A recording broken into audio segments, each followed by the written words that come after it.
And I want to thank the men and women who decided to take upon this awesome responsibility. It's a challenging responsibility to identify the guns and remove them from our streets. While others are running away from the violence, they will be running towards that violence. And as New Yorkers, they deserve all the support that they need to get this job done. And so I want to personally thank you, officers, for what you're doing on behalf of the people of this city.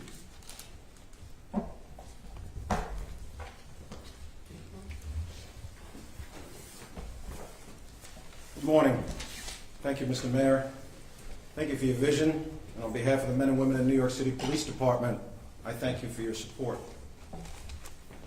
So the mission of the neighborhood safety teams is to proactively suppress violent major crimes and illegal gun possession through precision policing. But let me walk you through a little bit of how we got to where we are today. And it started with Mayor Adams' vision to create an anti-gun unit. We looked at the concerns and the complaints raised during the reform process. We listened. We identified past mistakes. We addressed those issues in this plan. I then presented this plan to community leaders, elected officials, clergy groups, crisis management violence interrupters in those same communities where these teams are being deployed, and we asked them for their feedback. And we took that feedback and we incorporated it into our plan. We adjusted it based on the feedback that we received. So the plan that you see today, these teams that you see today, are the result of that feedback.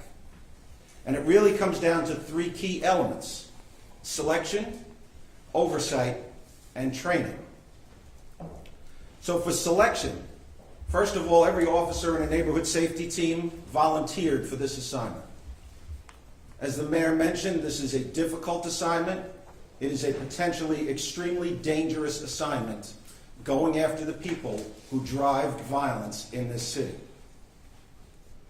After they volunteer, they have to be vetted and recommended by their commanding officer. That recommendation then gets passed to the borough commanding officer for his or her approval.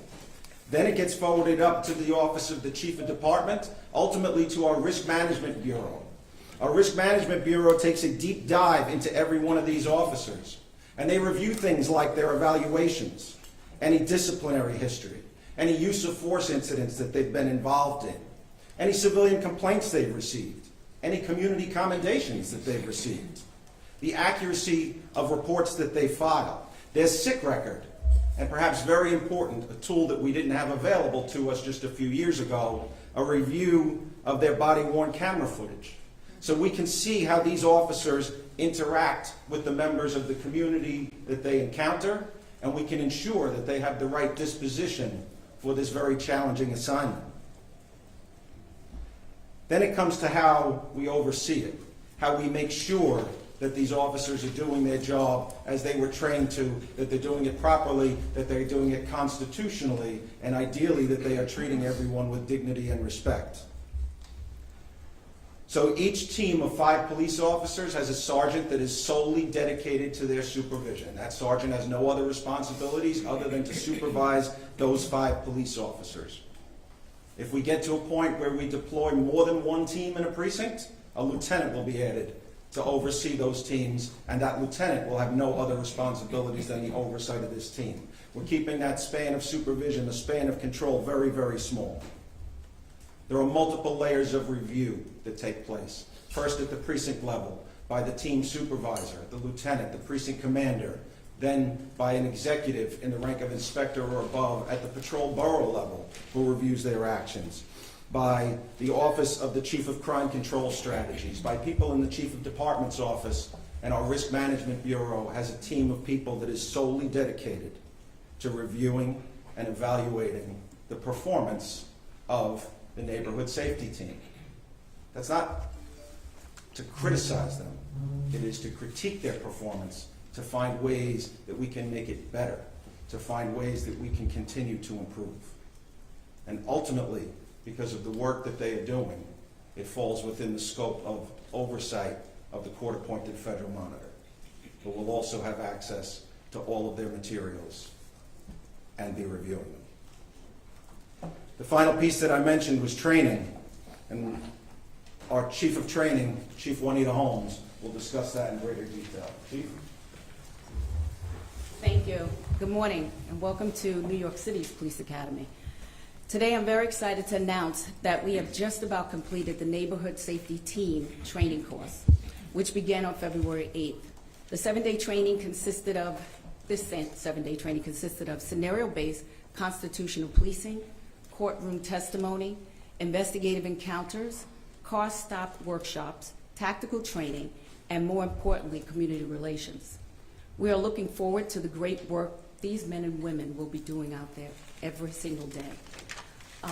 Notice I emphasized on New York City's Police Academy, because make no mistake about it, crime fighting is definitely a shared responsibility. I know the community is looking forward to this, NYPD is looking forward to this, and hopefully together we'll be able to combat a lot of this gun violence that's going on out here today. I now would like to introduce, speaking about community relations, the great Bishop Seaver. Good morning.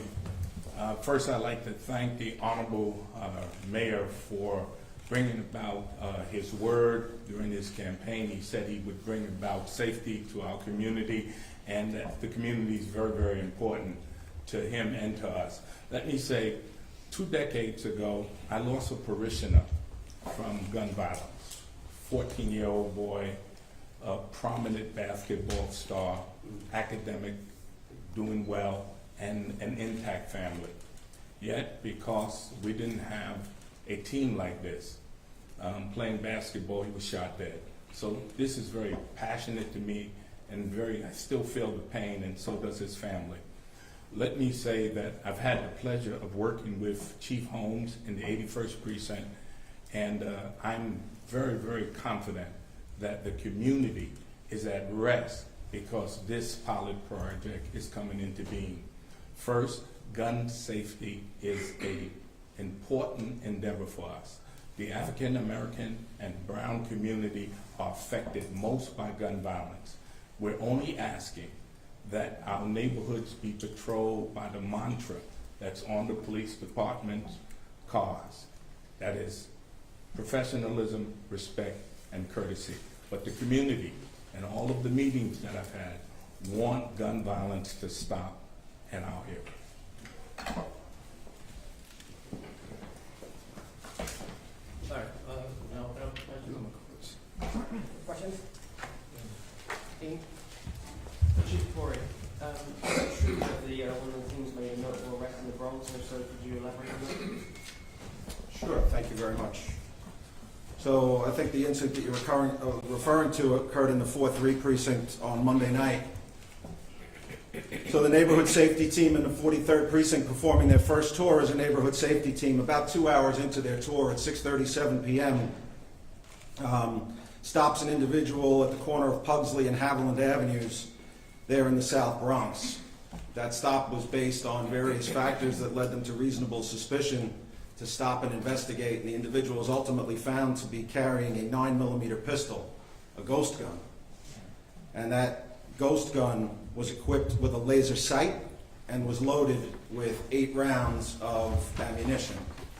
And this is the firearm in question here. But beyond the fact that they were successful 2 hours into their tour in taking a dangerous illegal firearm off the street, it's more about the individual. And we said that the mission of these teams involved precision policing. So let me tell you a little bit about the individual who they stopped and was in possession of this gun. He's a 20-year-old blood gang member. He's been arrested 3 times in the past 12 months in possession of an illegal gun. He's been arrested 4 times since 2018 in possession of an illegal gun. In February of 2018, he was arrested for a gunpoint carjacking. In May of 2019, he stabbed his victim during a robbery. In March of 2021, he was arrested for a non-fatal shooting.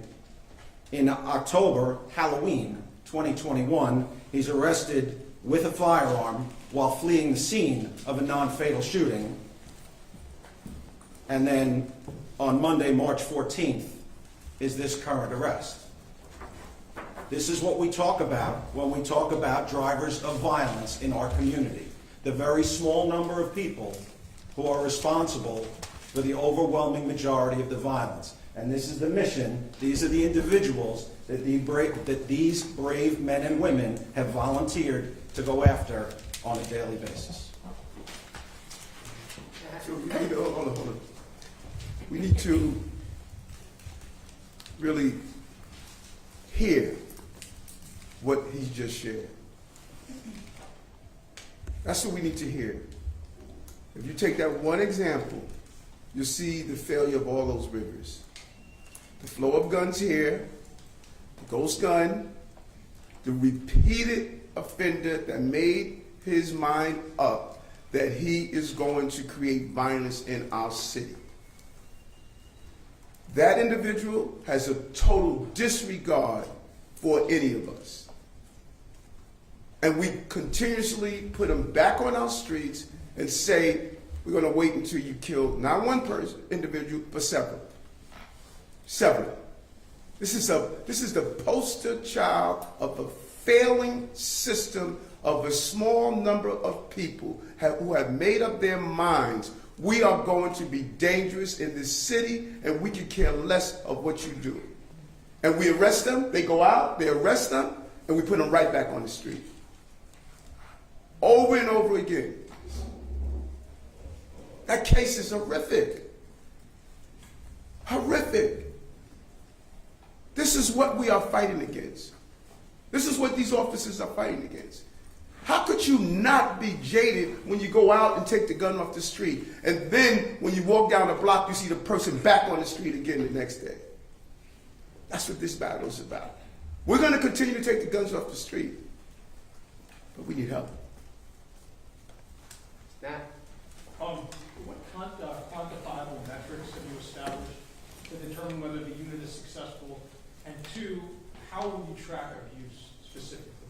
Well, the metrics we're going to use that the unit is successful is when we stop seeing the shootings in our city. And every day we wake up and you have to report another crime scene.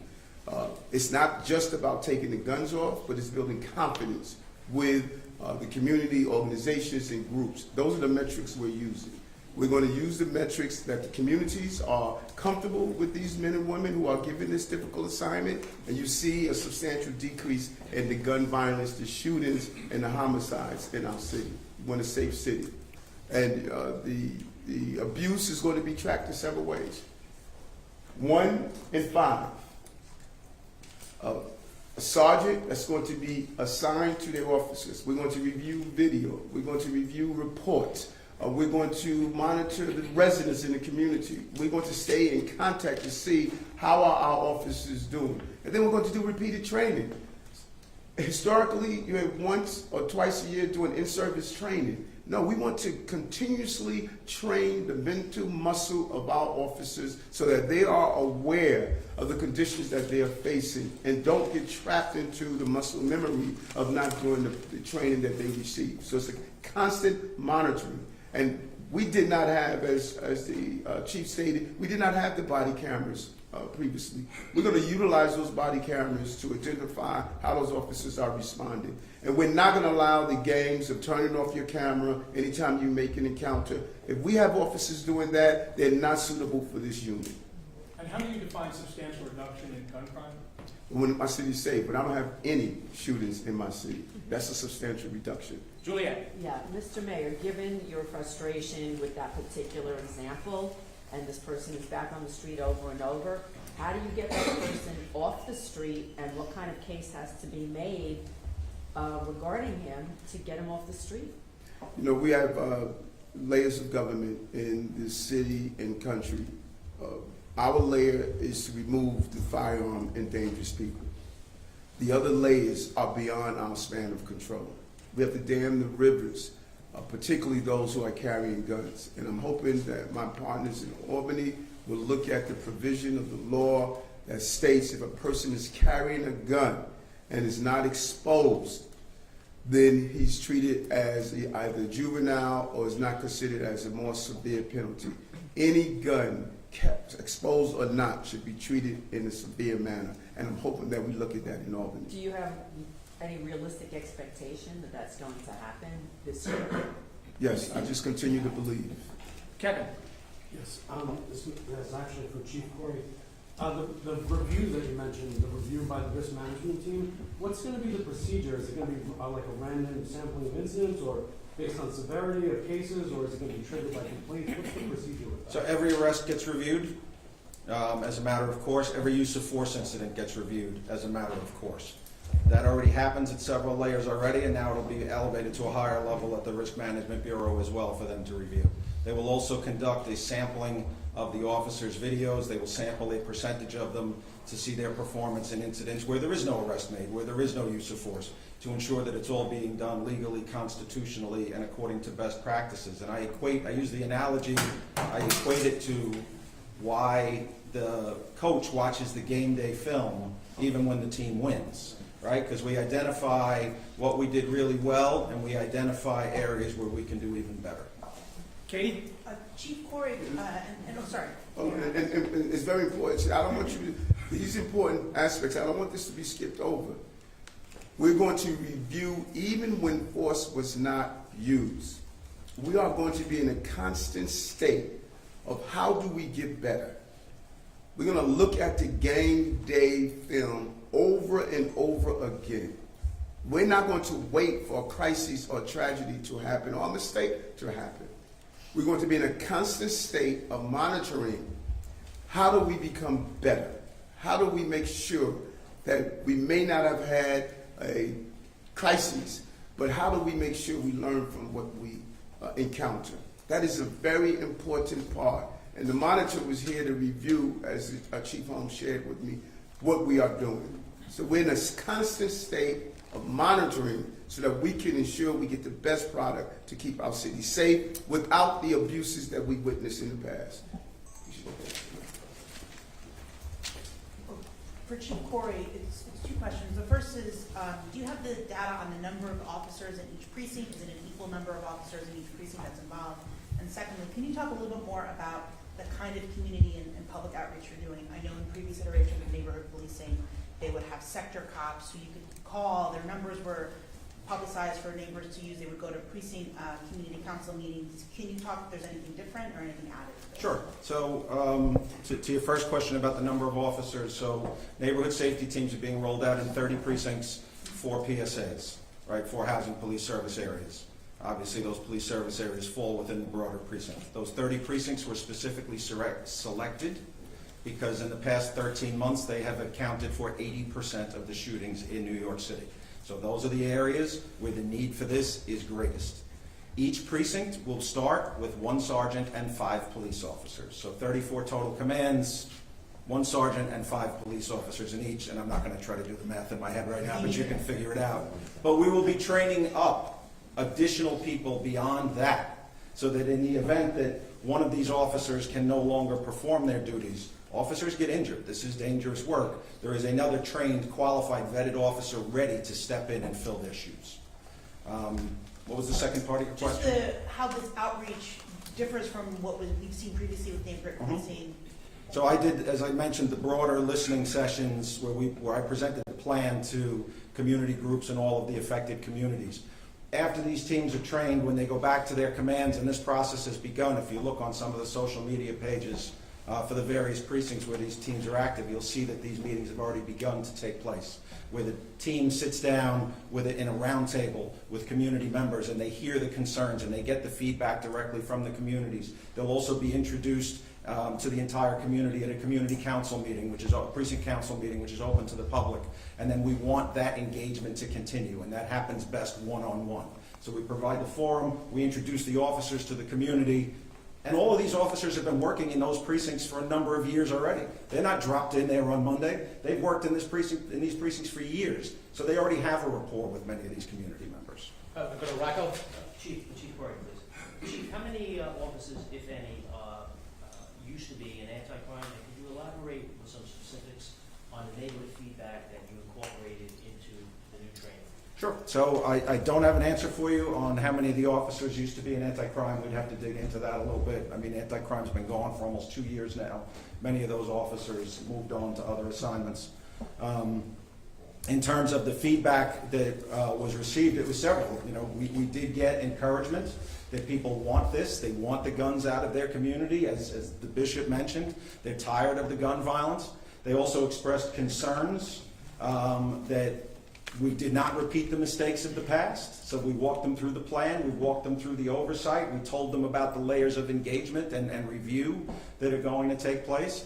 And then they were afraid that they were going to lose something else that they had, that they were going to lose their neighborhood coordination officers, for example. So I reassured them that, no, that wasn't the case, that this supplements everything going on. Oh, and the final piece, I think, to that, or the biggest concern that I heard, was that we were just going to drop this team of strange officers into the community that were unfamiliar with the community and the neighborhood and its residents. And again, all of these officers are working in the precincts that they've been for a number of years. Marcia? Mr. Mayor, I have 2 questions for you. First of all, since this first arrest had to do with a ghost gun, I wonder how the prevalence of ghost guns has made the job of these teams more difficult because these are untraceable weapons. And my second question has to do with the fact that when you talk to a lot of people, they tell you that they're worried about random fear, the random crimes that are sort of, hard to predict, like the museum guy or the person who shot homeless people. So how will these teams help to allay those fears and get people to come back to the city? First, ghost guns, and I want the chief to talk about the arrest they made, where there was a series of ghost guns that were discovered. Ghost guns, they are a real problem. The fact that we were fighting those manufacturers outside our borders, now we have the ability, based on technology, to produce the guns right within our city. That's a real problem for us. And if we don't get our federal lawmakers to dam that river, to really charge people when they have the parts, we're treating the crimes differently if they're disassembled and not assembled. Our laws must catch up to the savviness of those who are criminal elements.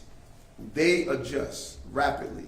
And to be able to produce a gun with the technology that's available now, we should all be alarmed about how this makes this fight a more increasingly dangerous and a wider scope of what these officers must do. Now, these officers have their assignment of dealing with the gun violence, precision policing matched with precision resources. We're not asking them to do the role we have to do with the thefts in stores that we're witnessing, to deal with the homeless crisis that we're witnessing, to deal with the random acts of people coming in the museum. All of this is part of our overall crime plan, and they have a component on that. Right now, their focus is dealing with the guns that we're dealing with. We have other components of the police department that's dealing with those other issues. But Marshall, let's be clear. Our city has reached a point where any and everything goes. There's just no respect for your neighbor in this city. There's a small element of this city that they believe they don't have to respect other New Yorkers. When you walk in the store and take whatever you want off the shelves and walk out and have that store closed down and all the low-wage employees are going to lose their jobs, when you just totally discount the right that people should be able to be on their roadways, we just reached a point in this city where the quality of life has eroded. And New Yorkers don't want that to happen. And I hear those New Yorkers. And we are in alignment with making sure our city is a respectful place. And we've lost that respect over the years. Miles? Just to follow up on Rocco's question about the officers that may have been anti-crime, were there any officers you identified that, through your vetting process, that could not return to this new model? And then secondly, as we're follow up on the rivers that feed to this, what were the issues identified that you've identified in your after-action report about what was wrong with the old street crime, anti-crime unit? I'll answer that. The All Street Crime Unit, here's what happened. Number one, many of the officers were hopping out of the cars, not identifying themselves. They were in complete civilian attire. You didn't know if they were police officers, or if it was a rival gang, or if it was someone committing a crime. These officers are going to be identified as police officers. Number two, there was a mindset that if there was a crime problem in a particular precinct or zip code, then everyone in that area was classified as being a criminal, particularly if they were a young person, a male of color. And so we were stopping, frisking everyone, just a wide net. We're not doing that now. We are using our field intelligence information. We're identifying those who are known trigger pullers and participating in illegal behavior, and we're zeroing in on those individuals. That is what precision policing is about. Number three, there was no community engagement. The police commissioner made it clear when she came on board. You know, everyone was saying, why aren't you rolling this out the next day that you're here? She made it clear, no, we want to get this right. And she went in and spoke with leaders like Bishop Seabrook and others and say, give us your critique as we create this unit, with the balance of what the concerns were and our balance of understanding how do you keep people safe. Now we came up with a product that New Yorkers could be proud of. Now, does it mean we're going to stop evolving? No, it does not. We're going to do an evaluation, what else we must do to improve policing properly and rebuilding trust. Because there's a duality here. We must rebuild the trust that was eroded, and we must build the public safety that was eroded. And we're saying we can have both together. This is an opportune time to do so if we involve each other in the process. All right, we're going to go to Marla. Can Chief Corey answer if any officers cannot return to the unit?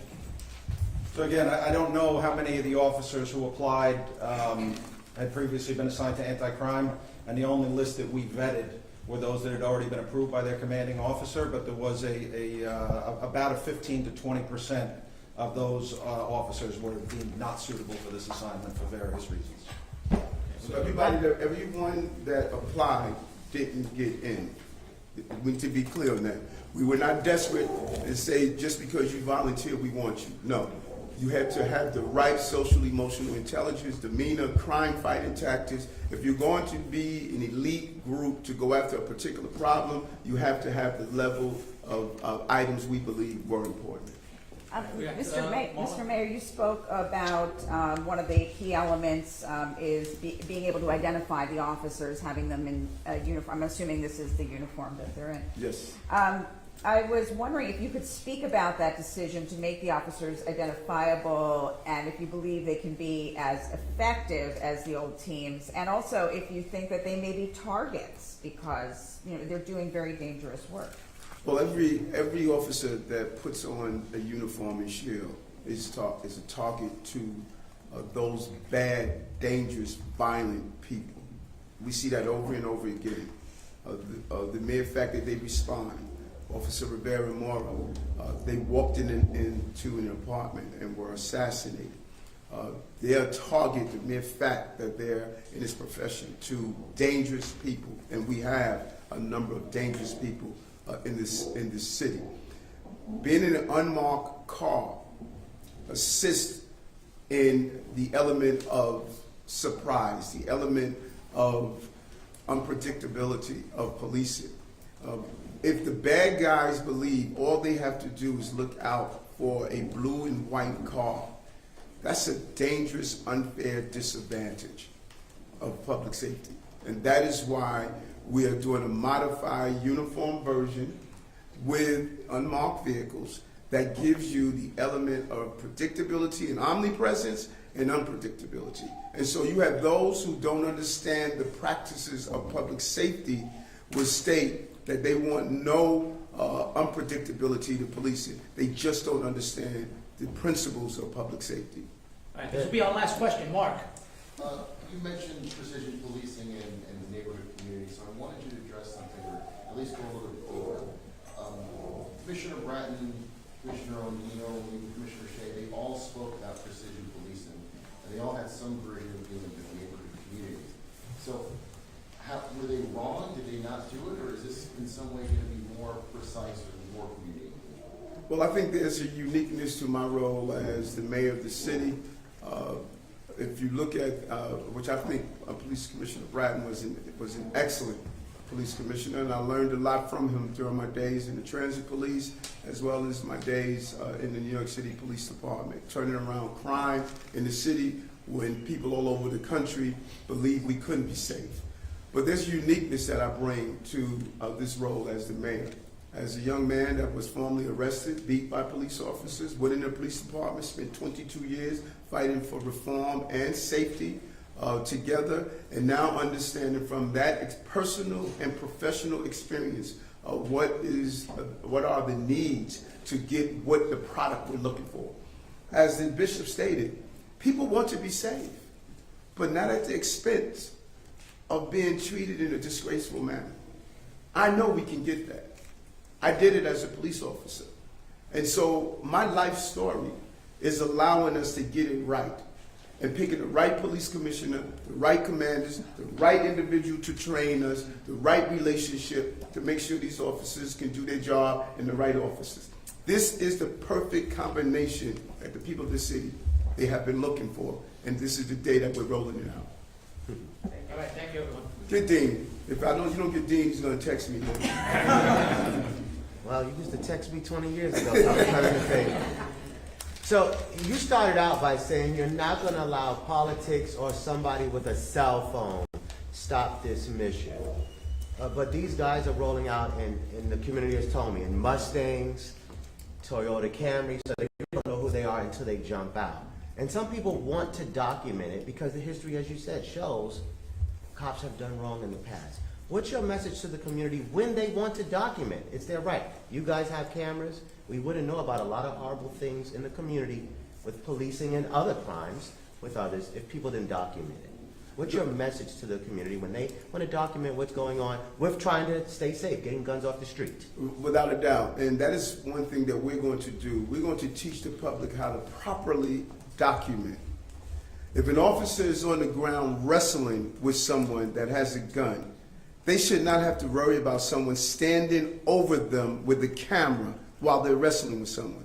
If an officer is trying to prevent a dispute from taking place and de-escalate that dispute, they should have someone standing over their shoulders with a camera in their face, yelling and screaming out there at them without even realizing what the encounter is all about. There's a proper way to police, and there's a proper way to document. If your iPhone can't catch that picture with you being at a safe distance, then you need to upgrade your iPhone. Stop being on top of my police officers while they're carrying out their jobs. That is not acceptable, and it won't be tolerated. That is a very dangerous environment you are creating when you're on top of that officer who has an understanding of what he's doing at the time, yelling police brutality, yelling at the officer, calling them names. Now he has to worry about who's behind him. Is he part of the process that he's trying to de-escalate? That has gotten out of control. You can safely document an incident, but we could use that footage to analyze what happened. But that's not what's happening right now in our city. We're finding people who are standing on top of the officer while he's involved in a dangerous encounter. Not acceptable. It's not going to continue to happen. Thank you. Are we doing off topic? Yeah, are we Is doing it any off topic? Wait, are we going to see train? Mayor, you got a second for off topic? One or two? Yeah, we're doing it. I just have one. Yeah. And you know me, I'll keep it quick. I really will keep it quick. All right, so, Mr. Mayor, the idea or the requirement to keep private businesses, to keep their vaccine mandates going, the city has gotten down with that. You said it was unfair, with that private businesses, outside of the city can not have to require their employees to be vaccinated. The vaccine mandate for outside the city, but inside the city it has to be vaccine mandated. Why do we continue to do that then? No, I did not say it was unfair with the businesses. We were specifically talking about sports. I think it was unfair for the city to state that players who come from outside the city and are not vaccinated can play, and those who are on New York City sports teams are not allowed to play. It's not with private businesses. And we're going to continue to build back. But let's be clear. Everyone is focusing on the sports area. They're focusing on one person. I'm focused on 9 million people. We are here. The NBA has a season because of mandates.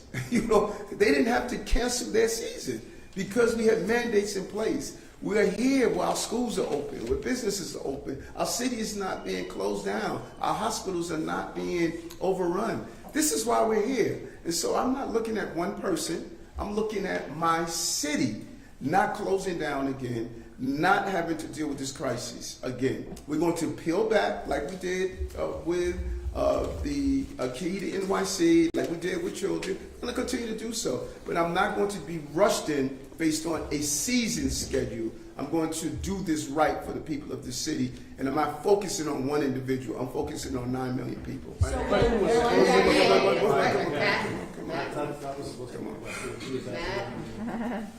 How many people have been terminated pursuant to the private sector mandate? Do you have that figure? Yeah, we have the number. Private sector mandate is different. You're talking about the city? I'm talking about the private sector mandate. Oh, I'm not sure about the private sector.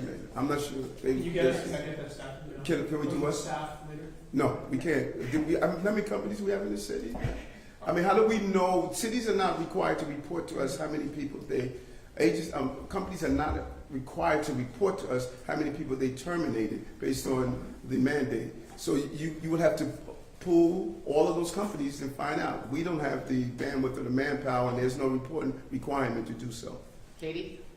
Following up, I guess, on a question about the sports teams and how they're affected by the mandates. Have you spoken to the owners of the Mets and the Yankees? And this might sound really stupid, but I've heard some people say, well, baseball's outside. Will it transfer? I mean, have you spoken to them? And obviously, just to be clear, the same mandate that keeps Kyrie Irving on the bench will apply to any Mets or Yankees that are unvaccinated as well. Well, first of all, your question is not a stupid question. It's a valid question. We are outdoors.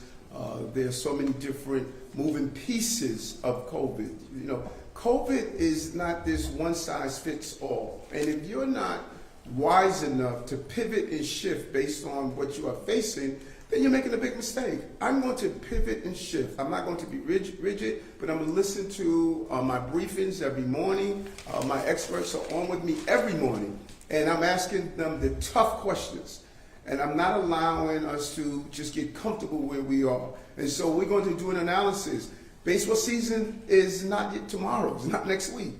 We're going to work this out where we will ensure the safety of New Yorkers without continuing the spread of COVID. And so I'm looking forward to speaking with Major League Baseball as we put our heads together with our medical team and figure out how do we come to a solution here. That's my goal. My goal is to come to a solution that we're safe, we're able to get our economy back up and operating, and don't damage the progress we have made. Do you think it's fair? I mean, if someone's I'm a baseball player, I'm a catcher for the Mets, I'm unvaccinated, I get to keep playing, keep my job, but there are other people who haven't gotten vaccinated in a private sector job or even a public sector job that their job is terminated because it's inside. Is there a double standard there? How will you apply that, balancing the health and safety issues with the mandate that exists and people have lost their jobs because of it? We're going to continue to evaluate and shift to make sure we're safe. That's the only answer I can give you on that.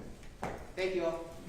Wait, a fun question. I'm sorry. Oh, I know we don't want to focus on one player.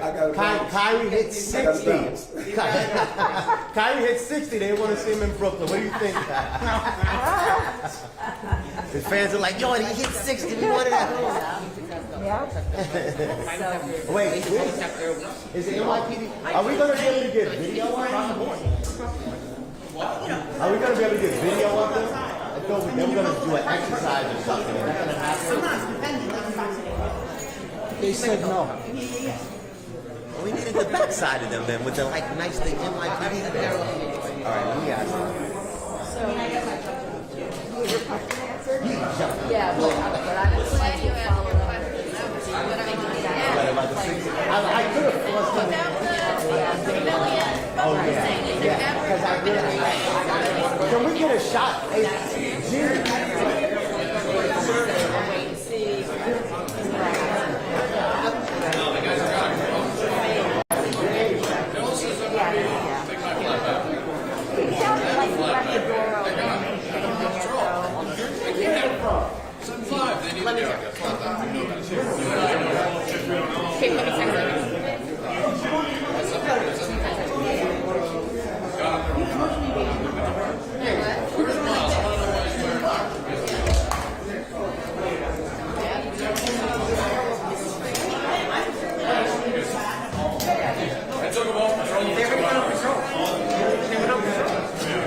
sent them to go work. They banned in Brooklyn to go